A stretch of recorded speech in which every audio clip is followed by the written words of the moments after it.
하나님 감사합니다.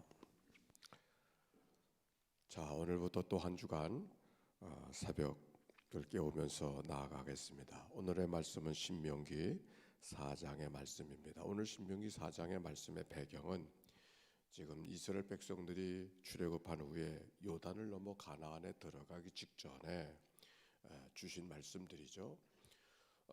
출애굽한 지 2년 만에 그들이 하나님의 말씀을 받고, 그리고 가데스 바네아 남쪽에서 산지를 통해 가나안에 들어가길 원했으나 하나님께서 그들에게 가라고 명령하셨음에도 불구하고 그 땅의 백성들이 장대하여 우리가 드릴 수가 없다고 불신함으로 말미암아 그들은 광야에서 배회할 수밖에 없었고, 그래서 출애굽한 백성들의 장정들은 다 죽고 광야에서 태어난 사람들이 다시 이스라엘 백성들의 무리를 이루고 있었을 때의 사건입니다.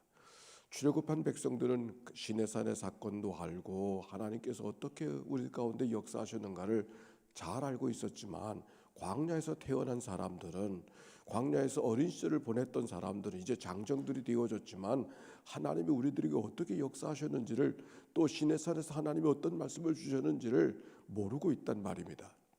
그래서 그들에게 지나간 날 동안 하나님이 이 민족 가운데 우리와 어떻게 역사하시고 어떤 말씀을 주셨는가를 다시 가르치는 이야기가 바로 오늘 말씀의 배경을 이루고 있습니다. 그래서 그들에게 하나님의 말씀들을 가르쳐 주시는 이야기가 오늘 말씀인데 1절 봅시다. 시작. 이스라엘아, 이제 내가 너에게 가르치는 법도를 듣고 준행하라. 그리하면 너희가 살 것이요 우리 조상의 하나님 여호와께서 너희에게 주시는 땅에 들어가서 그것을 얻게 되리라.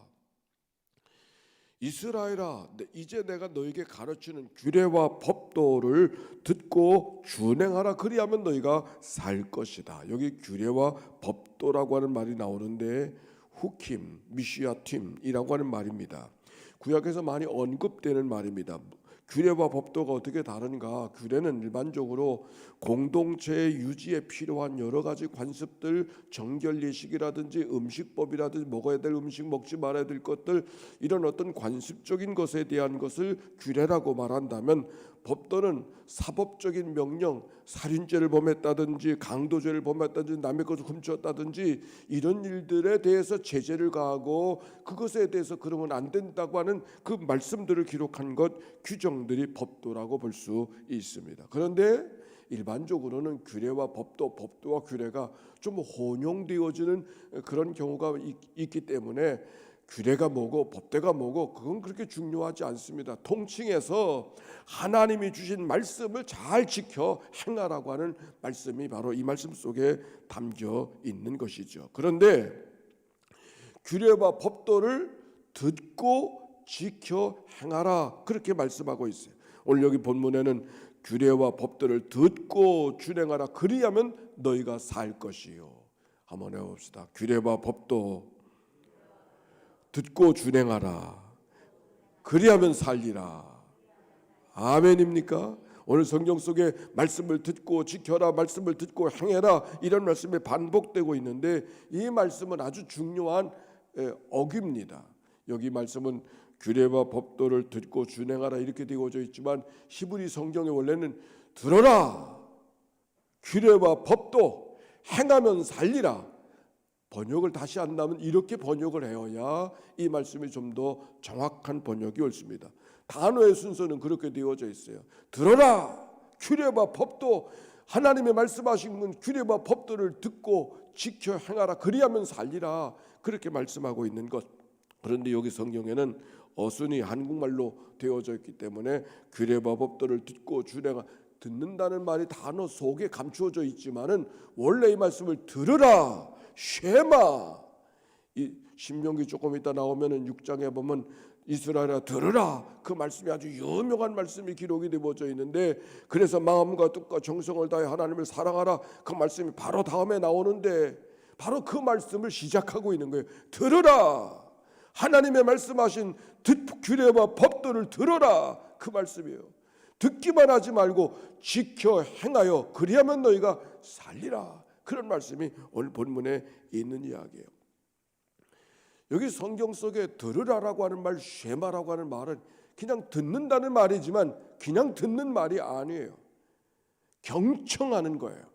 경청한다는 것은 그저 마음에 새기려고 하는 것이고 말씀이 들려지는 대로 살아가려고 하는 그와 같은 마음 자세, 열려진 마음을 갖고 들을 때 사용하는 말이 여기 들으라, 쉐마라고 하는 말 속에 담겨져 있는 거예요.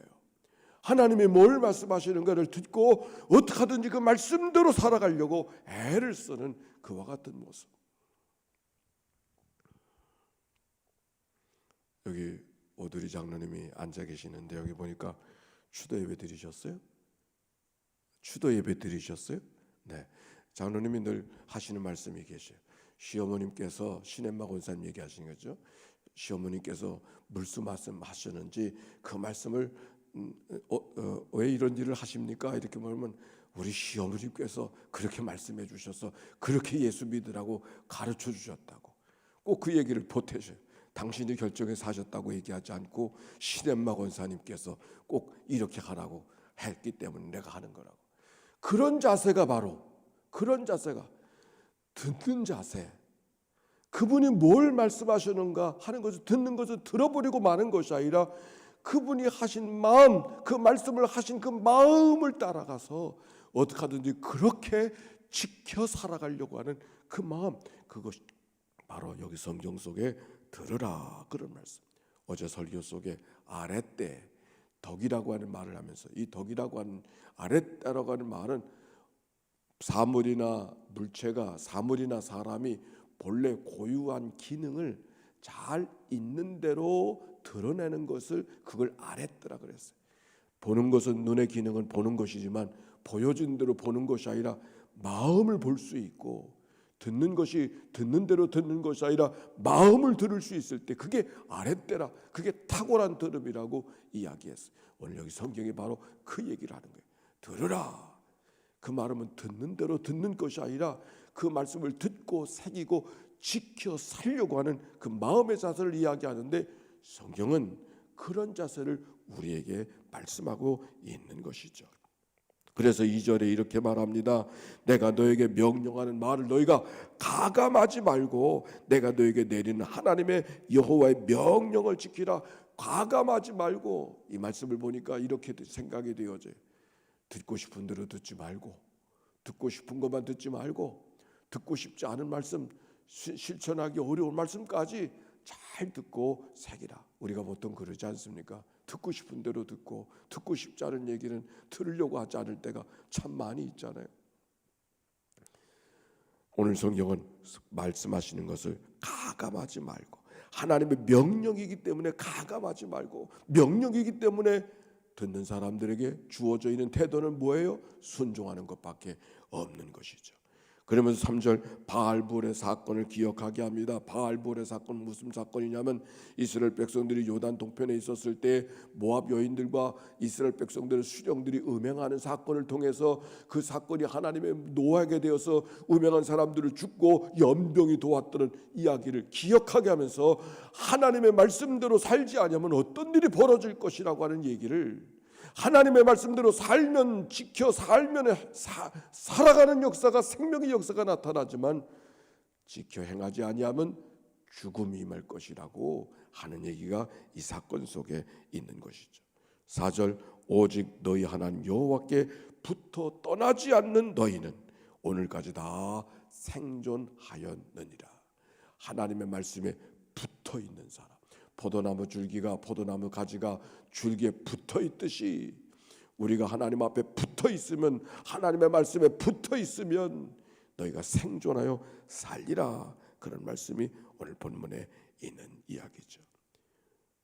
심지가 견고한다고 하는 것은 뭔 말인가? 하나님의 말씀에 붙어 있는 자. 그 붙어 있는 자들에게 하나님의 평강하고 평강의 역사를 부어 주시는 줄로 믿습니다. 우리 6절 봅시다. 5절 말씀 같이 한번 읽어볼까요? 시작. 내가 나의 하나님 여호와께서 명령하신 대로 규례와 법도를 너희에게 가르쳤나니 이는 너희가 들어가서 기업으로 차지할 땅에서 그대로 행하게 하려 함인즉. 하나님께서 말씀을 지금 가르치시고 있는 것은 무엇 때문에? 지켜 행하게 하기 위해서. 어디에서? 가나안 땅에서. 가나안 땅에 들어가면 성을 빼앗는 것도 중요하고 땅을 차지하는 것도 중요하지만 더 중요한 것은 하나님의 말씀을 지켜 행하는 것. 그게 너희들이 사는 길이라고. 그들이 사는 방법을 이야기해 주는데 6절에 이런 말씀이 기록이 되어져 있어요. 너희는 지켜 행하라. 이것이 여러 민족에서 너희의 지혜요 너희의 지식이라. 그들이 이 모든 규례를 듣고 이르기를 이 큰 나라 사람은 과연 지혜와 지식이 있는 백성이로다 함이라. 지혜와 지식, 하나님의 말씀에 붙어 있어서 하나님의 말씀을 지켜 행하면 어떤 일이 벌어지는가? 지혜와 지식을 주신다 말씀이죠. 지혜와 지식, 하나님을 경외하는 것이 지식의 근본이요 지혜의 근본인 줄로 믿습니다. 말씀하셨잖아요. 하나님의 말씀이 하나님을 경외하는 것이 왜 지혜요 지식인가? 저는 어렸을 때 이 말씀이 잘 이해가 안 돼가지고 ABCD를 외우는 게 지식이지 영어 단어를 외우는 게 지식이지 여호와를 경외하는 게 왜 지식일까? 이렇게 물었던, 그건 뭐 당연한 거고 생활 속에 있는 것이니까 그건 뭐 당연한 거고 뭐 다른 지식을 좀 얻어야 되는 게 아닌가, 그게 지식이지, 이런 생각이 참 많이 있었습니다. 그런데 우리가 삶을 지나가면서 지혜 중에 지혜고 지식 중에 지식이 뭔가? 하나님 경외하는 것을 아는 것. 하나님을 경외하는 것을 안다고 하는 말은 우선순위를 그분에게 두고 살아가는 것이죠. 우리가 살아가는 삶이 요동치고 뒤죽박죽되고 왔다 갔다 하는 건 다 어디에서? 우선순위가 달라졌기 때문에 그런 거 아닙니까? 뭘 먼저 해야 될지를 모르니까 뒤죽박죽되어지고 우리의 살아가는 삶이 넘어지고 포개지고 거꾸로지고 그럴 때가 참 많이 있잖아요. 우선순위가 달라지는 거. 하나님 first, 하나님 먼저, 하나님 먼저. 우리의 생각 속에 하나님이 먼저, 하나님이 뭘 원하시는가, 하나님이 뭘 기뻐하시는가, 하나님은 어떻게 생각하실까가 우리의 삶에 우선이 되어졌을 때 그의 삶은 심지어 견고한 자 같아서 평안에 평안을 더하는 그런 하나님의 은혜를 경험하게 살게 될 줄로 믿습니다. 자녀들에게 가르쳐야 될 건 바로 그거죠. 영어 단어가 아니고 과학 지식이 아니고 뭘 우선하고 살아가야 될 것인가를 가르치는 것이죠. 이거는 지식 중에 지식이라. 아니 그 위에 있는 것. 오늘 성경은 그렇게 말하고 있어요. 그리고 7절 한 절 더 봅시다. 시작. 우리 하나님 여호와께서 우리가 그에게 기도할 때마다 우리에게 가까이 하심과 같이 그 신이 가까이 함을 얻은 큰 나라가 어디 있느냐. 나는 오늘 말씀을 읽어가면서 이스라엘 백성들이 뭐 그렇게 큰 나라가 아닌데, 큰 나라가 아닌데 큰 나라라고 이야기해요. 마치 이 말씀을 생각하니까 한국을 생각해. 한국이 뭐 세계 속에 나가보면 어디 있는지도 모르는 나라인데 대한민국이라고 그러잖아요. 근데 그것도 지혜인 것 같아요. 하나님께서 입술에 시인하는 대로 들려진 대로 역사하신다고 그랬으니까 정말 이 시대는 대한민국이 된 거예요. 정말 그렇습니다. 세계 속에 나가면 대한민국이 된 거예요. 지금 세계인들이 한류 문화 때문에 한국말로 떼창을 하고 교회를 나오는 외국에 있는 한인교회들이 외국인들이 오는데 왜 왔느냐? 한국말 배우고 싶어서 왔다고. 교민들이 오는 것이 아니라 외국의 백인들이 한국교회를 찾아와요. 한국말 배우고 싶다고. 대한민국이 됐어요. 여기 이스라엘 백성들 가나안 땅에서 광야를 지나고 가나안 땅으로 지금 막 들어가서 정말 우리말로 표현하면 땅 한 평 없는데, 어디 머물러 있는 땅이 없는데 이 큰 나라라고. 그게 지혜요, 그게 지식이고 준비해 놓으신 그릇대로 하나님이 채워주시는 은혜가 그들 가운데 있음을 그들이 고백하고 있는 것이죠. 근데 그들이 뭐라고 고백하는 거 아니?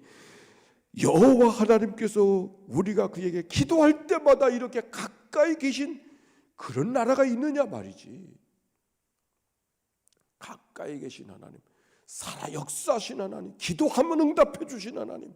오늘 이 새벽에 우리가 하나님 앞에 기도하려고 하는데 이 말씀이 우리의 마음에 새겨서 가까이 계신 하나님, 기도해도 들은 척하지 않은 먼데 계신 하나님이 아니라 기도하기만 하면 들으신 하나님, 역사하신 하나님. 이스라엘 백성은 적어도 그렇게 고백하고 있었어요. 오늘 그 고백이 우리의 고백이 되기를 바랍니다. 오늘 성령의 말씀을 준비한 새벽에 문자가 왔어요.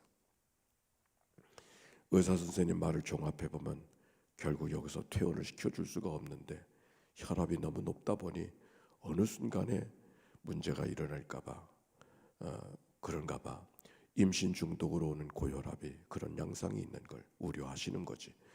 오늘 밤에 4시간마다 체크할 텐데 혈압이 낮아져서 정상으로 가는 추이가 나타나야 돼. 그래야 내일 퇴원할 수 있어. 산모의 기도입니다. 우리가 어저께 지난 토요일날 기도했던 그 강유진이라고 하는 그 윤정숙 교우님의 딸 문자 메시지 밤에 왔습니다. 오늘 같이 기도하고 가까이 계신 하나님, 이스라엘 백성들은 가까이 계신 하나님 사랑하는 딸 강유진과도 가까이 하시는 줄로 믿습니다. 그 기도가 이 아침에 함께 드려지는 기도 속에 있기를 바라고, 오늘은 선거하는 날이면 진실한 지도자가 하나님께 피택을 받는 그런 날이 되게 해 주옵소서. 예배가 정상화되게 하시옵소서. 김성진 목사님 기도해 주시고, 우리 백영철 장로님이 원래 전주 분이시고 여기 장로님 여기 계시잖아요. 이제 다른 데로 이주하신답니다. 아마 곧 이주하시게 돼서 이제 교회는 떠나고 다른 곳으로 가신다. 우리 백영철 장로님을 위해서도 기도해. 백영철 장로님, 김삼예 권사님, 우리 같이 합심해서 같이 하나님 앞에 기도하며 하나님의 가까이 계신 하나님 앞에 의지하고 하나님의 살아계심을 사랑하는 딸과 우리 모두가 경험하는 이 아침이 되게 해 주옵소서. 함께 기도합니다. 사랑이 많으시고 자비로우신 아버지 하나님 감사합니다. 이 아침에도 저희들을 불러주셔서 기도하게 자리로 인도해 주신 하나님 감사와 찬송과 영광을 올려드립니다. 기도하게 하신 하나님은 응답하실 하나님인 줄로 믿습니다. 하나님, 오늘 감리교회 선교가 있는 날입니다. 진실한 종이 하나님 앞에 붙들림을 얻게 하시고 하나님의 살아계심을 온 교단과 온 교회 속에 경험하도록 우리 하나님 축복하여 주시옵소서. 예배가 정상화되기를 10월 중에 원하고 있습니다. 하나님의 신령과 진정으로 예배하는 자들이 모여들게 하여 주시고, 예배를 잃어버렸던 사람들이 예배를 회복하는 역사가 있어지도록 우리 하나님 축복하여 주옵소서. 하나님, 강유진 딸 혈압이 떨어져야 된다고 합니다. 하나님, 산모의 건강을 지켜주시기를 원하오며 속히 퇴원하여서 하나님의 살아계심을 가까이 경험할 수 있는 저의 삶이 되게 해주시고, 귀로만 듣던 하나님을 온몸으로 경험하는 하나님의 역사가 그 가운데 임하도록 우리 하나님 축복하여 주시기를 주님이여 간절히 바라옵고도 원합니다. 하나님이여 김성진 목사님을 축복하여 주시기 원하오며 하나님의 도우시는 역사가 살아가는 여정과 함께 놔주소서. 하나님이여 눈이 띄어지게 하여 주시옵시고, 하나님이여 그의 폐혈증이 하나님의 회복되게 하여 주시어서 치료하신 하나님의 거룩한 역사, 구원의 역사를 경험하도록 축복하여 주시기를 주님이여 간절히 바라옵고도 원합니다. 하나님, 백영철 장로님의 가정도 주님께서 눈동자같이 살펴주셔서 기름 부어 세워주셔서 어느 곳에 보내주시다네 하나님의 좋은 일들을 경험하도록 축복해 주옵소서. 오늘도 하나님 앞에 기도하는 종들의 기도를 기억하시고 가까이 계신 하나님, 살아계신 하나님을 온 삶으로 경험하도록 축복하여 주시옵소서. 드려진 예물을 축복하여 주시옵시고 하나님의 말씀에 지켜 행하여지게 하시되 말씀대로 살아가게 하시고, 말씀을 지켜 살아갔으니 말씀이 저들의 삶을 지켜주는 은총의 삶을 살아가도록 축복해 주옵소서. 때마다 지혜와 지식으로 저들의 삶을 이끌어 주옵소서. 우리 구주 예수님의 이름으로 기도하옵나이다. 아멘. 이제는 성부, 성자, 성령 삼일체 하나님의 크신 은혜와 사랑과 역사가 이제와 같이 영원히 함께해 주시기를 축원하옵나이다. 아멘.